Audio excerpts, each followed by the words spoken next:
시편 131편 1절에서 3절까지의 말씀입니다. 우리 다 같이 한 목소리로 함께 읽겠습니다. 여호와여, 내 마음이 교만하지 아니하고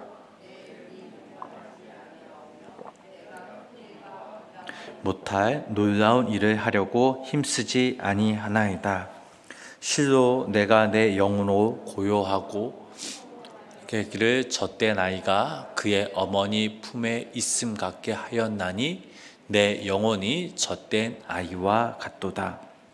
이스라엘아, 지금까지 영원까지 를 바랄지어다.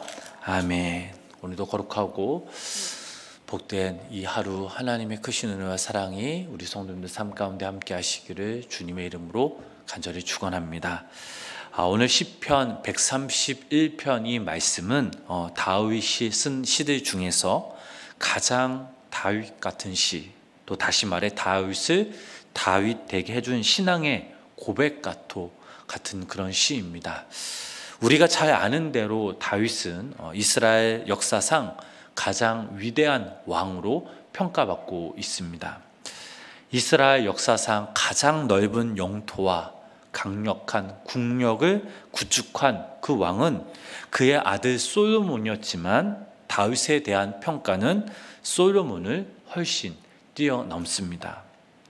그러나 다윗은 단 한 번도 역사의 길이 남을 왕이 되겠다는 꿈을 꾸어본 적이 없습니다. 이스라엘의 영적 지도자였던 사물에게서 기름 부음을 받았을 뿐만 아니라 거짓 장수 골리앗을 쓰러뜨리고 블레셋을 대파한 주역이 바로 다윗이었죠.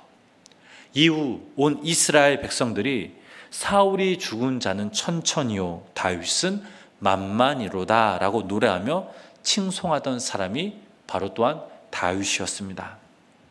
그러나 다윗은 자신이 받았던 그 기름 부음을 근거로 또 혹은 난공불락의 골리앗을 죽이고 블레셋을 대파한 그 전공을 그거로 이스라엘의 왕이 되고자 발버둥 치지 않았습니다. 뿐만 아니라 뭇사람들이 자신을 사울보다 더 알아주는 대중의 인기에 영합하여 자신이 왕이 되어야 하겠다는 논리도 펴지도 않았습니다. 그는 사울 왕과 그의 신하들에게 쫓겨 목숨을 부지하기 어려운 그 상황 속에서도 그래서 정당방위나 대의 명분에 얼마든지 성립될 수 있었던 기회조차 날려버렸습니다. 심지어 그의 신하 아비새가 다윗의 손이 아닌 자신의 손으로 사울을 제거하겠다고 했을 때도 그는 그런 아비새의 충정을 만류하였습니다. 다윗에게는 자신을 믿고 따르는 400여 명이나 되는 부하들과 그 가족들의 안전을 지켜주어야 할 책임이 있었습니다. 어찌 보면 사울만 제거하면 쉽게 해결되는 문제였습니다. 하지만 다윗은 상황이 어떠하던 자신이 붙들었던 신앙의 원칙을 굳게 지켰습니다. 자, 그 말씀, 본문 1절 말씀 우리 다 같이 함께 읽어보도록 하겠습니다. 여호와여, 내 마음이 교만하지 아니하고 내 눈이 오만하지 아니하오며 내가 큰 일과 감당하지 못할 놀라운 일을 하려고 힘쓰지 아니하나이다. 아멘. 다윗이 일평생 붙들었던 신앙의 가장 큰 원칙은 바로 겸손이었습니다. 비록 본문 말씀에는 겸손이라는 단어가 나오지 않지만 다윗의 고백은 겸손이 무엇인지 우리에게 잘 알려주고 있습니다. 겸손은 하나님을 신뢰하는 데에서부터 비롯됩니다. 다윗은 자신이 교만한데 마음을 두거나 시선을 빼앗기지 않았던 이유를 다음과 같이 설명하고 있습니다. 본문 2절 말씀이죠. 그 말씀도 함께 읽어보도록 하겠습니다. 실로 내가 내 영혼으로 고요하고 평온하게 하기를 젖된 아이가 그의 어머니 품에 있음 같게 하였나니 내 영혼이 젖된 아이와 같도다. 아멘. 이 본문에서 젖은 엄마의 모유를 가리키지만 엄마가 아이를 위해 공급해 주는 모든 것을 여기서는 의미하고 있습니다. 유아 발달에 따르면 아이들은 대개 젖을 떼기 시작하는 그 시기부터 분리, 불안을 느낀다고 합니다. 이 시기에 아이는 엄마의 품에서 떨어져 나와 엄마로부터 독립된 개체로 자랄 준비를 한다고 합니다. 즉 이때부터 아이는 엄마와 자신을 한 몸으로서가 아니라 분리된 개체로 인식하기 시작합니다. 그래서 아이에게는 엄마와 떨어진다는 불안감과 반대로 또한 엄마의 간섭을 받지 않으려고 하는 독립심이 공존한다고 합니다.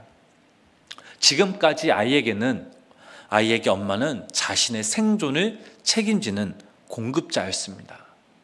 그러나 아이가 엄마를 공급자로서만이 아니라 그 이상의 의미를 지닌 존재로 여기기 시작하면서 아이는 건강한 인격체로 자라나기 시작합니다.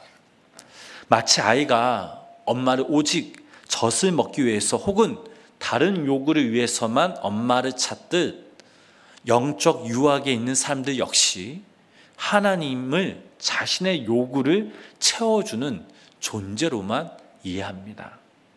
그래서 하나님께서 자신의 요구를 들어주시지 않으면 불안해하고 하나님께서 자신을 버리시지는 않았는지 염려합니다.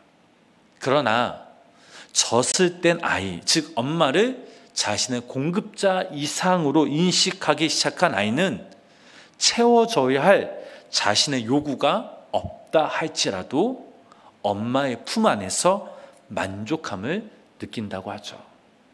엄마의 존재 자체가 아이에게 만족과 평안을 주기 때문입니다.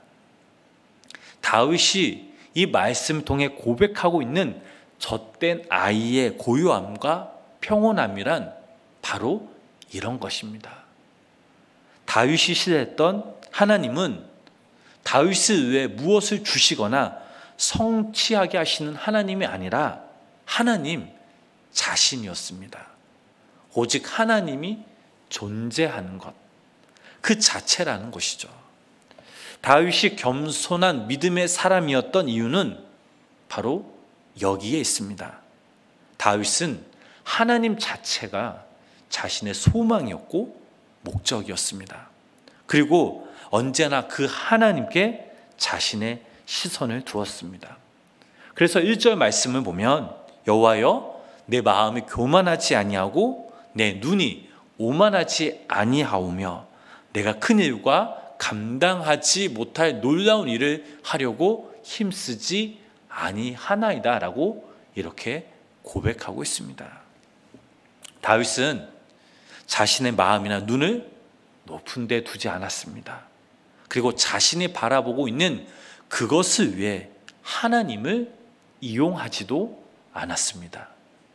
젖을 뗀 아이가 젖이 아닌 엄마의 품에서 엄마의 존재만으로 만족하듯 다윗은 하나님의 품 안에 있는 것만으로도 하나님의 존재만으로 영혼의 고요함과 평온함을 누렸습니다. 그래서 다윗은 기름을 부음을 받았지만 왕이 되는 것에 관심을 두지 않았습니다. 자신의 손으로 혹은 신하의 손을 빌어 사울을 제거할 수 있었지만 그리고 사울을 제거함으로써 자신은 물론 자신을 따르는 신하들의 고통의 그 일들을 해결할 수 있었지만 그는 하나님의 때를 기다렸습니다. 다윗의 이런 원칙은 그가 왕이 된 이후에도 변하지 않았습니다. 누구보다 하나님을 너무나도 사랑한 그였기에 그는 하나님을 위해 성전을 자신의 손으로 짓기를 간절히 바랐습니다. 아름다운 성전을 완공함으로써 자신이 하나님을 얼마나 사랑하고 섬겼는가에 대한 증거를 후세에 남기고 싶은 마음이 다윗이라고 없었겠을까요? 다윗이 그러한 성전을 지었다면 당대는 물론 후세에 수많은 사람들은 그 누구도 다윗의 진정성을 의심하지 않았을 것입니다. 그러나 저희들이 너무나 잘 알다시피 다윗은 그러한 유혹에서부터 자신을 지켰습니다. 자신의 눈을 하나님 외에 그 어떤 곳에도 두지 않았기 때문입니다. 다윗이 이스라엘의 역사상 가장 위대한 왕으로 남을 수 있었던 것은 다윗이 자신의 그 매일의 삶 속에서 늘 하나님만을 목적으로 삼았던 결과였습니다. 바라기는 여기 모인 우리 성도 역시 다윗과 같이 늘 하나님만 바라며 살아가시길 주님의 이름으로 간절히 축복합니다. 오늘 저희들 이 시는 시편 120편에서부터 시작되는 성전에 올라가는 노래 중 한 편입니다. 성전에 올라가는 노래란 예루살렘으로 가는 순례자들이 불렀던 노래로 알려져 있습니다. 경건한 유대인들은 절기를 지키기 위해 1년에 3번은 정기적으로 예루살렘을 향해 순례의 길을 떠났습니다. 순례의 길에 그들은 바로 이 성전에 올라가는 노래를 부르며 자신들의 신앙을 다시금 정복하였습니다. 다윗 역시 성전에 올라가는 노래를 직접 지어 부르면서 자신의 삶을 하나님 앞에서 점검했을 것입니다. 이때 자신의 삶을 점검한 기준은 늘 하나님 자신이었습니다. 자신의 야망이나 욕심을 다 내려놓고 오직 하나님만을 유일한 소망으로 또 목적으로 삼았기에 다윗은 하나님께서 인정하시는 신실한 삶을 살아갈 수 있었습니다. 사랑하는 우리 성도 여러분, 우리 그리스도인의 삶은 영원한 본향을 향해 가는 믿음의 여정입니다. 이 믿음의 여정에서 가장 중요한 것은 바로 하나님을 신뢰하면서 그분을 바라보는 것이죠. 그래서 다윗은 3절에서 우리들에게 이렇게 권면하고 있습니다. 이스라엘아, 지금부터 영원까지 여호와를 바랄지어다. 다윗의 신앙은 늘 현재형이었습니다. 그래서 그는 지금부터 여호와를 바라보라고 우리들에게 권면합니다. 지금 이 시간 하나님을 바라보는 것이 현실지향적이어야 한다는 의미가 아닙니다. 지금 나와 함께 하시는 하나님을 바라보기에 그 하나님께서 우리의 영혼까지 책임지심을 믿는 것이죠. 그래서 우리의 믿음은 현실의 뿌리를 내리고 있되 영원하신 그 하나님을 바라보는 것이어야 합니다. 우리의 현실에 불어닥친 여러 가지 어려움들로 인해 미래에 대한 염려로 불안하십니까? 지금 현재 우리 삶 가운데 말하지 못하는 고민과 아픔과 근심 걱정이 있으십니까? 오늘 우리들에게 일용할 양식을 주시고 그 모든 어려움 속에서 분명한 길로 인도하시는 그 하나님 한 분만을 바라보시기를 바랍니다. 그래서 우리 성도님들이 우리의 오늘을 붙드시는 그 하나님이 영원한 우리의 기업이 되심을 믿고 우리 성도님들이 오직 하나님만을 목적으로 삼고 살아가시는 귀한 믿음의 성도님 삶이 되시길 주님의 이름으로 간절히 축원합니다. 기도하겠습니다. 사랑과 은혜의 하나님, 우리의 삶 속에서 여러 가지 어려움들 속에서 우리는 자주 미래에 대한 염려로 불안해하고 두려워합니다. 그러나 우리의 오늘을 붙드시는 그 주님을 더욱더 신뢰하며 젖을 땐 아이가 엄마의 품에서 누리는 그 고요함과 평온함을 오늘 우리가 누리게 하여 주시옵소서. 자신의 욕심을 위해 하나님을 찾았던 것이 아니라 오직 하나님만을 목적으로 삼았던 다윗처럼 우리들 또한 하나님께 우리의 시선을 고정하게 하여 주시옵소서.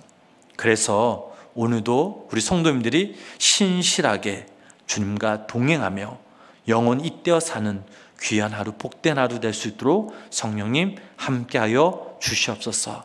오늘 이 시간 또 우리의 간절한 기도 제목들이 있습니다. 우리의 가정과 또 우리 직장과 우리 사업장, 또 말하지 못하는 고민과 그 아픔과 그 상처들을 놓고 우리가 함께 기도하며 나아갑니다. 하나님께서 오늘도 이 시간 우리의 마음을 붙잡아 주시고 위로하여 주시고 하나님의 고요함과 평온함을 우리에게 부어주시고, 특별히 우리의 기도가 응답되지 않는다고 포기하고 절망하는 것이 아니라 믿음과 인내를 가지고 더욱더 하나님께 부르짖으며 하나님의 그때를 믿음으로 기다릴 줄 아는 우리 모두가 되게 하여 주시옵소서. 예수님의 이름으로 간절히 기도드렸습니다. 아멘.